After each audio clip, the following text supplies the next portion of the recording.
약속의 땅 가나안에 입성한 이스라엘은 중부 지역부터 점령하기 시작합니다. 첫 번째 전투였던 여리고성 전투는 정말 기이한 방법으로 승리합니다. 상식적이지 않는 전술이 사용된 그야말로 이상한 전쟁이었습니다. 이상한 전쟁의 승리 비결은 절대 순종이었습니다. 하지만 두 번째 전투인 아이성 전투에서는 패배합니다. 이유는 두 가지입니다. 아간의 범죄가 있었고, 그리고 여리고 승리 이후에 자기도 모르게 자만에 빠져서 하나님께 집중하지 못한 것이 패배의 원인이 됩니다. 그러고 보면 첫 번째 아이성 전투가 기록된 여호수아서 7장과 그리고 오늘 말씀인 8장을 보면은 차이가 분명히 있는 것을 보게 됩니다. 여호수아서 7장에서는 하나님의 음성을 듣지 않습니다. 그리고 여호수아서 7장의 지휘관은 여호수아입니다. 여호수아는 정탐꾼의 말만 듣고 출정을 합니다. 그랬다가 전사자만 내고 패주를 하게 된 것입니다. 사람의 말만 있었습니다. 하지만 오늘 본문인 8장을 보면 작전 지휘관은 하나님이십니다. 그리고 하나님의 말씀을 듣게 됩니다.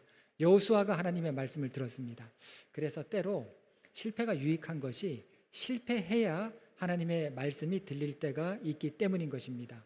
우리 믿는 사람은 실패했다고 자괴감에 빠져서 실패의 이유를 묵상하는 그런 사람들이 아니라, 그런 너절한 사람이 아니라, 실패했을수록 참새 한 마리도 하나님의 뜻이 아니면 떨어지지 않게 하시는 하나님을 조명하는 사람이라는 것을 기억해야 하는 것입니다. 그렇게 하나님을 바라보게 될 때, 실패의 자리에서라도 다시 내가 하나님을 바라봐야 되겠다라고 생각하게 될 때, 그럴 때 하나님은 그 상황과 나에게 맞는 말씀을 주십니다. 1절과 2절 말씀 보겠습니다. 여호와께서 여호수아에게 이르시되 두려워하지 말라, 놀라지 말라. 군사를 다 거느리고 일어나 아이로 올라가라. 보라, 내가 아이 왕과 그의 백성과 그의 성읍과 그의 땅을 다 내 손에 넘겨 주었으니 너는 여리고와 그 왕에게 행한 것 같이 아이와 그 왕에게 행하되 오직 거기서 탈취할 물건과 가축은 스스로 가지라. 너는 아이성 뒤에 복병을 둘지니라 하시니. 그렇기 때문에 중요한 것은 우리 영적인 안테나를 세우고 하나님께서 지금 나에게 무슨 말씀을 하실까, 하나님의 말씀을 듣는 것에 있는 것을 보게 됩니다. 하나님께서 여호수아에게 말씀을 합니다. 그리고 여호수아가 그 말씀을 듣습니다. 실패한 이후에 다시 주실 하나님의 말씀을 엎드려서 여호수아가 기다렸던 것입니다. 그랬을 때 제일 처음으로 하나님께서는 여호수아에게 두려워하지 말라는 말씀을 주십니다. 이 두려워하지 말라는 말씀, 여호수아서 1장에 나오는 말씀이었는데, 모세가 죽고 여호수아가 이스라엘의 지도자로 세움을 받았을 때, 그 혼란하고 그 어수선할 때 하나님께서 여호수아에게 주셨던 그 말씀이었습니다. 두려워하지 말라. 이 말씀의 의미는 내가 너를 기억한다는 거예요. 내가 너를 알고 있다는 겁니다. 내가 너에게 꼭 필요한 말씀이 뭔지 알고 있다는 것입니다. 그 말씀을 하나님께서는 실패 이후에 여호수아에게 들려주셨던 것입니다. 그래서 정말 위험한 것은 뭐냐면 실패가 아닙니다. 실패가 아니라 우리가 하나님의 말씀을 듣지 못하는 것. 하나님의 말씀을 듣지 못할 이유가 여러 가지가 있습니다. 하나님의 말씀을 듣지 못하는 것이 위험한 순간인 것입니다. 하지만 하나님 앞에 겸비하고 낮아지면 하나님께서는 정말 내가 들어야 할 말씀을 꼭 주시는 것입니다. 그리고 그 말씀을 통해서 감당할 힘과 능력을 얻게 되는 것입니다. 그렇기 때문에 하나님께서는 우리를 훈련시키세요. 우리를 훈련시키시는 그런 부분 중에 하나가 뭐냐면 하나님을 의지하도록 하는 훈련. 여러분, 내가 하는 거 아니고 우리가 하는 거 아니고 하나님을 의지해서 하나님께서 하시는 거죠. 하나님을 의지하도록 하는 훈련을 매일의 삶 가운데 하게 하시면서 동시에 하나님의 은혜로 살아감을 고백하게 하는 그런 훈련을 합니다. 이런 훈련들이 우리 매일의 삶 가운데 있게 될 때 우리는 말씀 중심으로 바르게 판단하고 바르게 선택하는 그런 하나님의 지혜를 얻게 되는 것입니다. 이런 것을 생각해 볼 때 실패는 나쁘지만은 않다라는 것을 우리가 깨닫게 됩니다. 그리고 하나님께서는 또 여호수아에게 군사를 다 거느리고 아이로 올라가라라고 그렇게 말씀을 합니다. 아이성에서 첫 번째 패배할 때 이때는 여호수아가 지휘하지 않았죠. 그런데 이번에는 군사를 다 거느리고 올라가라라고 말씀을 하십니다. 주둔지는 길갈이었습니다. 전투를 하고 길갈로 와서 다시 회복을 하고 또다시 전투를 나가는데 길갈에서 아이성까지는 거리가 무려 25km 정도 되는 거리였고, 그리고 고도차는 거의 100m, 900m, 거의 1000m 가까이 되는, 그러니까 25km를 계속 오르막길로 올라간다고 생각하면 되는 그러한 거리와 고도 차이였던 것입니다. 그런데 하나님께서는 직접 여호수아에게 모든 군사를 끌고 올라가라라고 그렇게 말씀하십니다. 여러분, 이게 겸손이에요. 겸손이 뭐냐면 마음을 다하는 게 겸손입니다. 아이성 전투 실패할 때 어떻게 했습니까? 한 3,000명만 올라가도 될 것 같은데요? 라는 말을 듣고 3,000명만 올려보냈죠. 이건 마음을 다하지 않은 거예요. 하나님께서 명령하신 일에 마음을 다하지 않은 겁니다. 마음을 다하지 않는 게 교만이에요. 그러니까 하나님께서 이번에 다 올라가라고 하신 것은 뭐냐면 마음을 다하라는 거예요. 작은 일이든 큰 일이든 중심을 들이라는 것입니다. 자, 이렇게 해서 여호수아가 모든 군사를 거느리고 직접 아이성으로 올라가게 됩니다. 여호수아가 올라갔다라고 하는 것이 굉장히 중요한 의미를 우리에게 줍니다. 제가 신방을 하면서 사업장을 운영하시는 성도님들의 말씀을 들어보면 힘들어도 하여튼 자리를 꼭 지켜야 된다. 직원들이 있어도 자리를 지켜야 된다라고 하는 그런 말씀들을 많이 하시는 것을 보게 됩니다. 맡겨놓아도 될 것 같은데 그렇게 하다가는 안 된다. 그렇게 하다가는 망한다. 이렇게 이야기하시는 분들의 이야기를 많이 듣습니다. 여러분, 믿음의 원리도 마찬가지예요. 우리가 꼭 지켜야 될 자리가 있다는 것입니다. 아무에게나 맡길 수 없는 리더, 하나님께서 세우신 리더의 자리가 있다는 겁니다. 리더의 자리는 작은 거라도 하나님께서 내게 주셨다라고 하는 그런 마음으로 감당해야 되는 그런 자리가 꼭 있다는 것입니다. 그렇기 때문에 여러분, 교회 안에서 크든지 작든지 뭐라도 맡고 계시는 분은 하나님께서 그 자리 지키라고 할 때 그 자리를 계속 지키라고 하시면 여러분, 그 자리 꼭 계속 지키셔야 돼요. 누가 뭐라고 해도 하나님께서 이 자리를 믿음으로 감당하라, 그리고 그 자리를 통해서 선한 영향을 끼치라라고 하나님께서 마음 주시면 그 마음으로 감당을 해야 되는 것입니다. 그런 사명의식이 있을 때 어려운 순간에 믿음으로 극복하면서 그 믿음이 성장하게 되는 것이고 어긋나지 않게 되는 것입니다. 그래서 두 번째 아이성 전투 때에는 여호수아와 장로들이 직접 앞장서서 진두지휘하게 됩니다. 첫 번째 아이성 전투에서 여호수아가 올라가지 않았다라고 하는 것은 하나님의 임재의 상징인 법궤도 올라가지 않았다라고 하는 그런 뜻이 됩니다. 전쟁할 때마다 법궤를 항상 가지고 갔던 것은 아닙니다. 그런데 뭔가 잘못될 때, 그리고 뭔가 일이 틀어질 때, 그때를 보면 꼭 해야 될 일들, 꼭 지켜야 할 그런 부분들을 지키지 않거나 그런 중요한 일들이 누락되는 것을 보게 됩니다. 성경에는 나오지 않지만 두 번째 아이성 전투에서 여호수아와 장로들이 앞장섰을 때 이때 분명 법궤도 함께 올라갔을 것이라고 생각할 수 있는 것입니다. 함께 올라가라. 여호수아와 모든 군대가 함께 올라가고 법궤도 함께 올라간다라고 하는 것은 실패했던 곳으로 다시 가서, 인간적으로 생각해서 실패했던 그곳으로 다시 가서 믿음으로 승리하라는 그런 하나님의 분명한 메시지였던 것입니다. 그렇게 올라가서 거기서 하나님이 함께 하셔야 된다는 것과 절대 믿음으로 무장한 사람들이 앞장서야 한다는 그런 신앙을 리셋하기를 원하신 것입니다. 그래서 여러분, 실패의 자리에서는요, 하나님께서 반드시 믿음으로 회복하게 하십니다. 그래서 어려운 일이 있을수록 내가 하나님 앞에 무엇을 어떻게 다시 겸비해야 되는가 돌아보면서 반드시 믿음으로 이겨내도록 결단해야 하는 것입니다. 그리고 이렇게 하면서 우리의 대장은 하나님이시라는 것을 다시 알기를 원하신 것입니다. 특별히 시험이 많을 때 여러분, 그 시험들을 이길 수 있는 길은 다른 길이 없습니다. 우리 믿는 사람에겐 다른 길 없어요.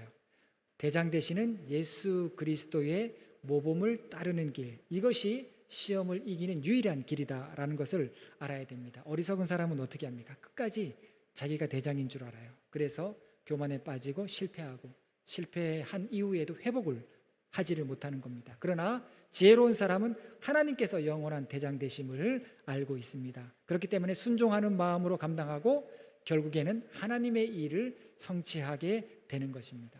그리고 하나님은 여호수아에게 군사적인 전략도 말씀해 주십니다. 복병을 배치하라 라고 이렇게 말씀을 하십니다. 이거는 여리고성 전투와는 사뭇 다른 그런 명령을 하나님께서 하달하신 것입니다.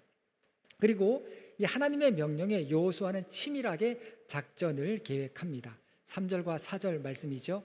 이에 여호수아가 일어나서 군사와 함께 아이로 올라가려 하여 용사 3만 명을 뽑아 밤에 보내며 그들에게 명령하여 이르되 너희는 성읍 뒤로 가서 성읍을 향하여 매복하되 그 성읍에서 너무 멀리 하지 말고 다 스스로 준비하라. 여리고성 전투에서는 하나님께서 아주 구체적으로 말씀을 하십니다. 하루에 한 바퀴씩 돌고 양강나팔을 불고 법궤를 앞세우고 그리고 대열은 어떻게 해서 여리고성을 매일 한 바퀴씩 돌고 마지막에는 일곱 바퀴를 돌아라. 너무나도 상세한, 고민할 게 없습니다. 그냥 하나님 말씀대로 하면 돼요. 그냥 믿음만 있으면 그대로 하면 되는 그런 전략을 하나님께서 주셨다라고 한다면 아이성 전투에서는 복병만 준비하라. 어디에 배치하고 몇 명을 배치하고 또 군사를 어떻게 나누고 이런 말씀은 하나도 안 하셨어요. 여러분, 하나님께서는요, 새로운 때에는 새로운 방법으로 말씀하실 때가 있습니다. 하나님께서 세세하게 전투 계획들을 보여주시면 좋을 것 같은데 그러지 않으실 때도 있다라는 겁니다. 이제 나머지 판단의 몫은 여호수아에게 맡기셨던 것입니다. 자세한 청사진을 주시면 좋죠. 제가 처음부터 우리가 이렇게 함께 모이고 예배 드릴 때 정말로 고민이 많이 되었습니다. 이거 어떻게 해야 되나, 뭘 어디서부터 시작해야 되나, 어떻게 해야 되나, 이 고민을 하다 보니까 잠 못 이루는 밤들이 굉장히 많았습니다. 그런데 사실 고민한 일들이 지금 보면 아니었는데 그 순간들도 하나님께서 나를 훈련시키는 그런 과정이었구나 하는 것을 깨닫게 됩니다. 우리는 청사진을 달라 해요. 내 인생의 청사진, 우리 가정의 청사진, 우리 자녀의 청사진을 달려고 하는데 달라고 하나님께 쪼르는데 하나님은 비전만 보여주십니다. 그러면 그 비전을 이루는 몫은 사람들의 몫이 되는 거예요. 그런데 분명한 것은 하나님께서 비전과 함께 지혜도 주신다.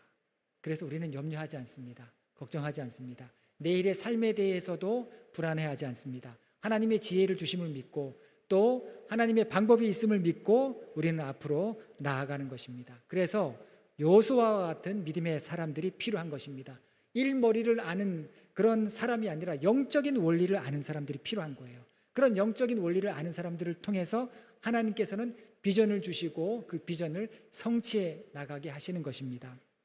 이제 곧 아이성 전투가 시작됩니다. 여러분, 전투의 목적이 무엇입니까? 전투에서는 승리하는 겁니다. 전투에서는 살아남는 게 목적이 아니고요. 전투에서는 무조건 승리하는 것이 목적이죠. 그러면 전장에서는 각계 전투를 하면서 각 제대별로 또 각 병사별로 각계 전투를 하면서 승리를 위해서 개척해 나가는 것이 가장 중요한 것입니다. 코앞에 화살이 날라오고 창이 날라오는데 창을 던질까요? 방패로 막을까요? 어떻게 할까요? 이거 일일이 물어보면서 전투를 할 수가 없는 것입니다.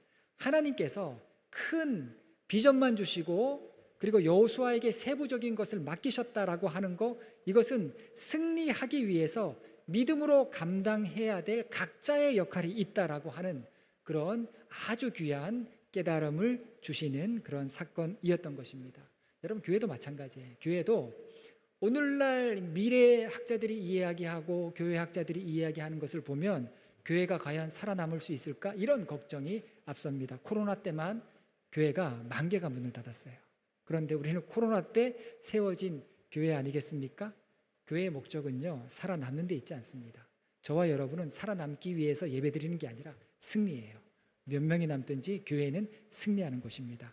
우리 각자가 영적으로 깨어있고 살아있으면 교회는 승리하는 겁니다. 사도 요한은 박해 때 동굴 감옥에 갇혀서 90이 넘은 그 나이에 동굴 감옥에서 하늘이 열리는 비전을 보고 요한계시록을 기록했습니다. 혹독한 박해가 있었지만 영적으로 살아있으니까 승리했던 거예요. 사도 요한이 승리했던 겁니다. 그래서 우리는 사람과 환경을 탓하지 말고 옛 모습을 아직도 정리하지 못하는 나 자신을 믿음으로 담금질해 나가야 되는 것입니다. 시대의 지표들이 아무리 암울하다 할지라도 교회는 승리를 향해서 나가는 곳임을 우리는 기억해야 하는 것입니다. 그렇기 때문에 여러분, 도원교회 이제 3년 됐습니다. 우리는 앞으로 좋은 신앙의 전통을 시간이 걸리더라도 하나하나씩 세워나갈 사명이 우리 모두에게 있는 것입니다. 지금 기초를 세우고 뼈대를 세웁니다.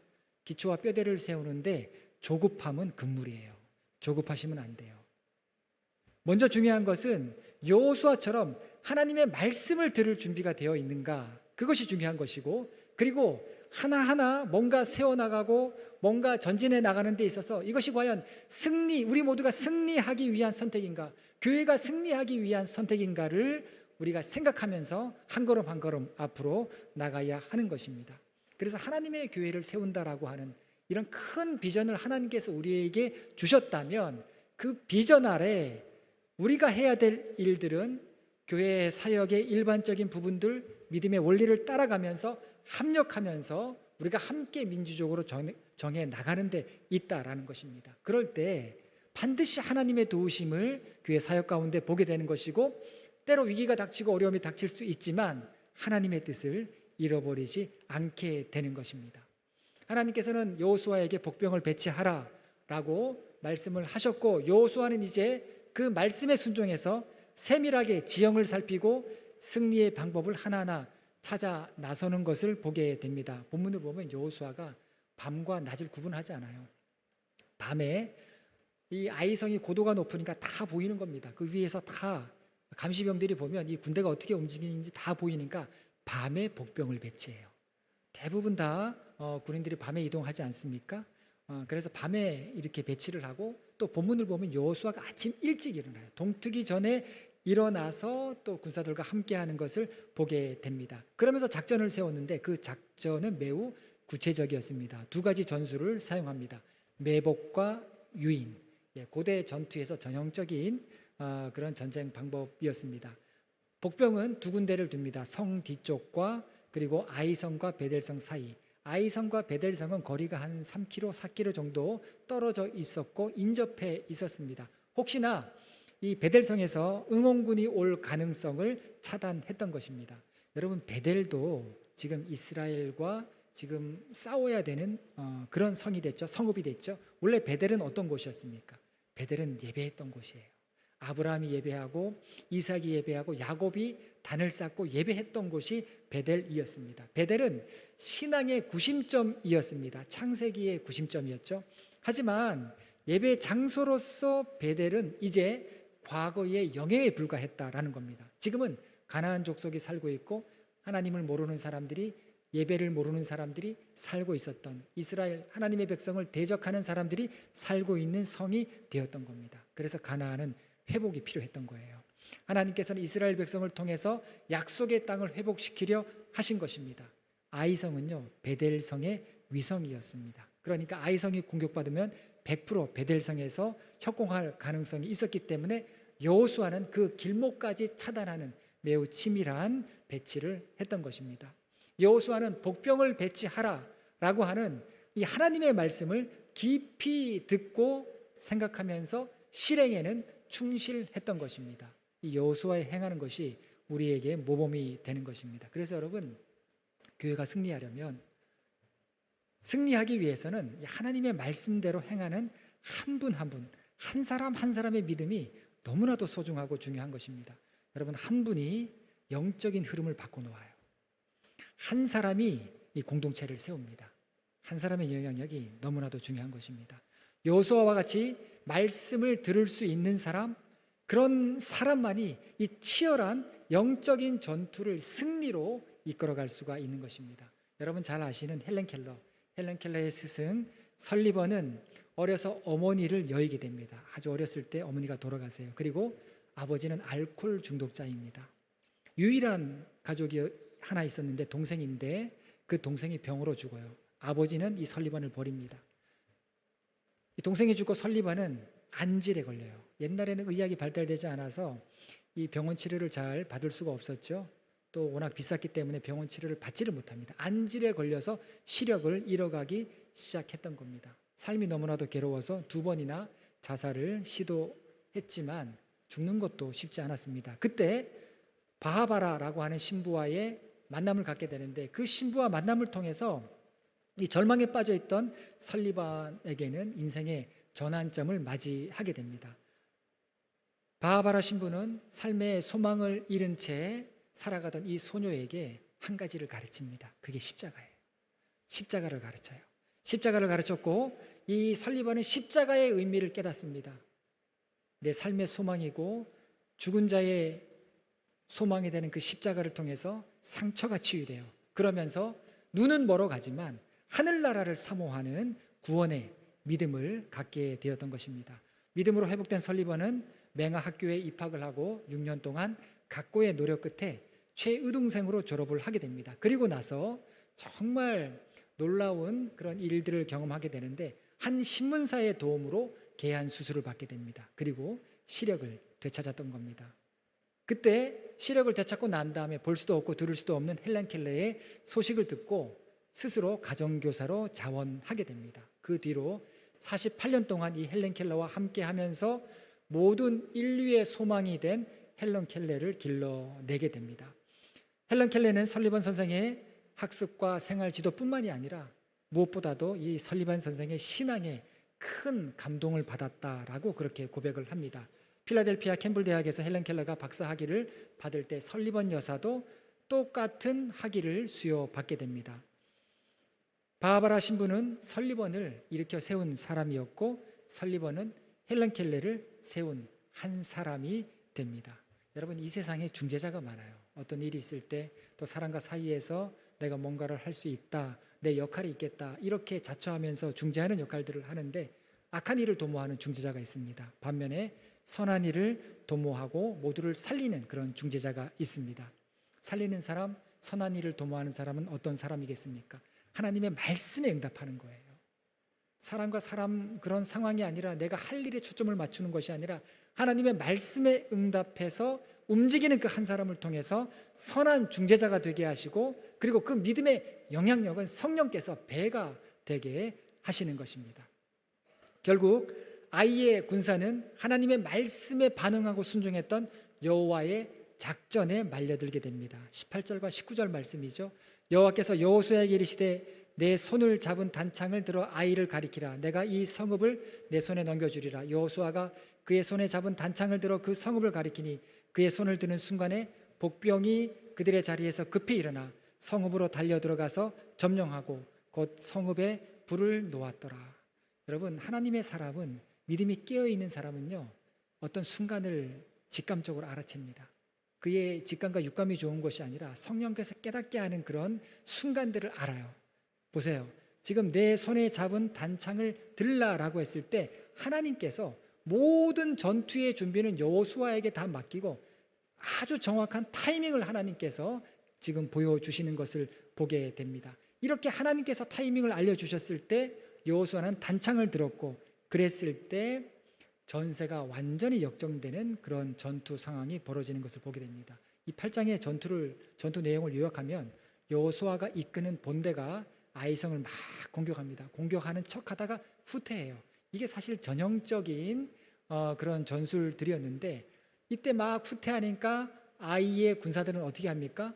첫 번째 승리했던 경험이 있기 때문에 또 이스라엘이 물러가는구나 라고 하면서 성문을 열어놓고 다 나와서 이스라엘을 추격하기 시작합니다. 성경에 보면 아라바까지 따라 나왔다라고 했는데, 아라바는 어디냐면 요단 인근이에요. 요단강 근처입니다. 그럼 20km 넘게 따라온 거예요. 이 선택이 무슨 선택입니까? 죽음의 선택, 망할 선택을 한 거죠.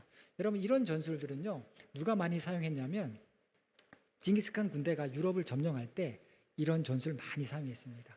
유럽은 성체가 있지 않았습니까? 견고한 성들이 있었는데, 하여튼 어떻게 해서든지 징기스칸의 군대는 성 밖으로 이 유럽의 군대들 끌어냅니다. 그러면 나오는 순간 어떻게 됩니까? 징기스칸의 군대는 1인당 말이 5필이에요. 작은 말들이죠. 5필의 말들을 끌고 다녔습니다. 그러면 그 말 위에서 자유자재로 말을 갈아타기도 하고 말 밑으로 가기도 하고, 징기스칸 군대가 먼지를 일으키면서 올 때 보면은요, 사람이 안 보여요. 어디에 사람이 다 있었습니까? 말 배 밑에 붙어 있었어요. 배 밑에 있다가 위에 탔다가 말을 또 갈아탔다가, 그렇게 해서 유럽의 군대가 말을 타고 나오면 유럽의 군대는 말 한 필 타고 나옵니다. 멀리까지 나오면 말들이 지쳐요. 그때 말을 다시 갈아타고 이 유럽의 군대를 무찌르면서 성을 공략했던, 그런 전술을 구사했던 군대가 징기스칸의 군대였다라는 겁니다. 그래서 공성전을 할 때 과거에는요, 분리하면 절대로 나오면 안 됩니다. 성문을 꼭꼭 그냥 걸어 잠그고 죽을 때 죽더라도 성문을 열 때 열더라도 절대 먼저 열어서는 안 되죠.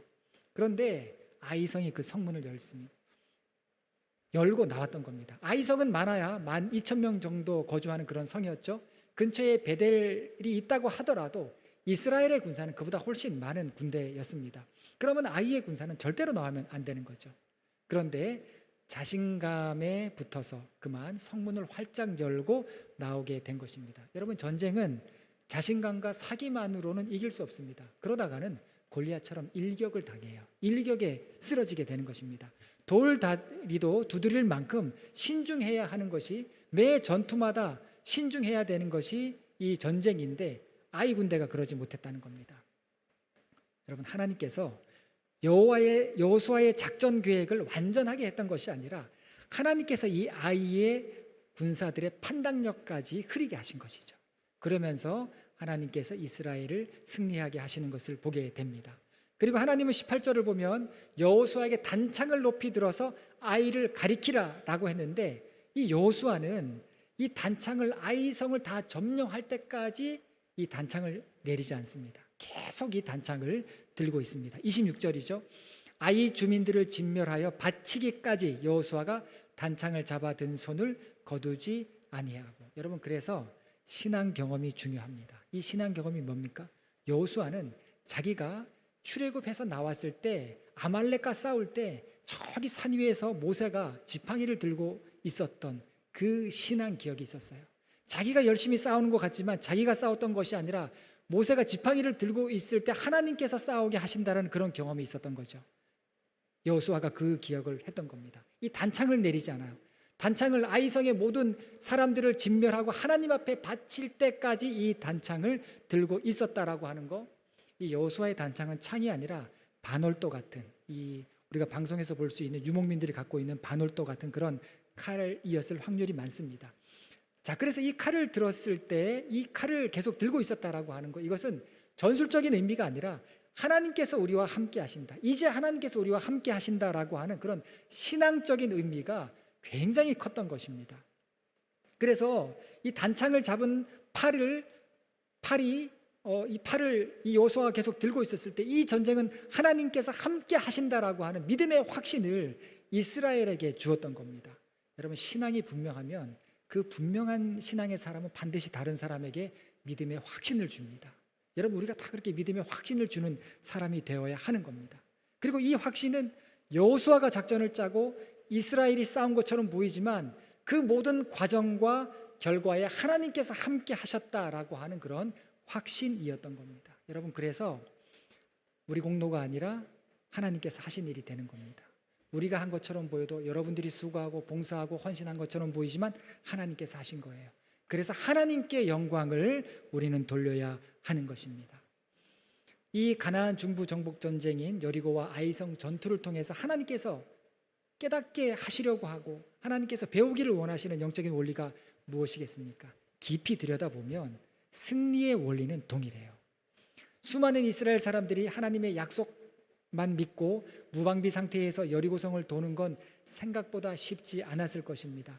축구장 10,000명 또 5,000명 경기되는 그런 경기장에서 사람들이 막 쏟아져 나올 때 보면 그 수가 어마어마한데, 이스라엘 백성은 1, 2만이 아니에요. 1, 20만 명도 아닙니다. 거의 한 200만에 가까운 사람인데 우리는 상상할 수 없는 그런 사람들이 여리고성을 도는 건 쉬운 일이 아닙니다. 그런데 이들이 불평 한마디 안 해요. 입을 굳게 닫고 순종해서 여리고성을 돕니다. 그것이 여리고 승리의 원리였던 겁니다. 그런데 첫 번째 아이성 전투에서는 실패의 원리를 보여주죠. 믿음으로 판단하지 못합니다. 사람들이 경솔하게 막 이야기하기 시작합니다. 그리고 하나님께서 무엇을 원하시는지, 우리가 어떻게 해야 하는지 영적인 성찰이 없었습니다. 그랬을 때 실패의 원리를 아이성에서 찾을 수가 있는 것입니다. 하지만 두 번째 아이성 전투에서 이들은 여리고의 원리로 돌아가게 됩니다. 여리고의 원리로 승리할 수 있었던 것입니다. 여호수아가 먼저 하나님의 말씀을 들으면서 순종했고, 모든 군사들이 여호수아의 단창을 보면서 한 몸처럼 움직였을 때 아이성은 점령될 수 있었습니다. 결국에 교회가 살아남는 게 아니라 교회가 승리해야 된다라고 한다면, 교회는 승리하는 곳이라고 한다면, 우리 믿는 사람도 승리하는 사람이라고 한다면, 여리고의 원리를 따를 때 우리는 승리할 수 있고 아이의 원리를 따를 때 우리는 실패하게 된다는 것을 보게 됩니다. 이로써 가나안에는 또 하나의 돌 무더기가 만들어집니다. 28절에 보면 이에 여호수아가 아이를 불살라 그곳으로 영원한 무더기를 만들었더니 오늘까지 황폐하였으며, 하나님께서는 실패든 성공이든 꼭 교훈을 얻기를 원하십니다. 실패를 하면 실패한 대로 교훈을 얻기를 원하시고, 잘하면 잘한 대로 교훈을 얻기를 원하십니다. 요단강을 건너온 후에 하나님께서 인도하셨다라고 하는 것을 후손들에게 가르치기 위해서 길갈에 돌 기념비를 세우게 하셨고, 아간의 범죄 후에 이 죄가 답습돼서는 안 된다라고 하는 그런 영적인 교훈을 남기시기 위해서 또 돌무더기를 쌓게 하셔서 후세에 교훈을 얻게 하셨습니다. 아이성도 무너진 채로 돌무더기가 되게 해서 기념이 되게 하셨습니다. 승리와 실패를 떠나서 무엇보다 중요한 거, 정말 중요한 거, 승리하기 위해서 중요한 것이 무엇인가? 그것은 하나님과 나와의 관계라는 것을 다시 깨닫게 하기 위함이었습니다. 여러분, 이후로 7년 동안 정복 전쟁이 계속됩니다. 남부 지역, 그 다음에 북부 지역, 이렇게 7년 동안 정복 전쟁이 계속되는데 이스라엘이 패하지 않아요. 이때 교훈을 뼈에 새긴 거예요. 그래서 무슨 일이든지 영광과 하나님의 영광과 유익함이 있으려면 꼭 하나님께 물어보셔야 돼요. 하나님이 어떤 마음 주시는지 말씀으로 돌아가서 하나님께서 원하시는 것이 무엇인지를 먼저 깨달아야 하는 것입니다. 기도해야 되는 겁니다. 절대 믿음을 가져야 하는 것입니다. 먼저 순종할 것은 하나님의 뜻이라는 것을 잊지 말아야 할 것입니다. 그럴 때 하나님은 우리 삶 가운데 또 교회를 통해서 승리하게 하실 줄로 믿습니다. 여러분의 삶 가운데 하나님의 승리하심을 경험하는 귀하고 복된 삶이 되시기를 바라겠습니다. 기도하시겠습니다. 하나님, 오늘 말씀을 통하여서 하나님께서 우리로 하여금 무엇을 원하시는지 다시 깨닫게 됩니다. 하나님, 살아남기 위해서 우리가 발버둥 치는 것이 아니라 하나님의 승리를 경험하는 삶이 되기 위해서 기도하고, 또 하나님의 말씀을 따를 수 있는 저희들 될 수 있도록 인도하여 주시옵소서. 예수님의 이름으로 기도합니다. 아멘.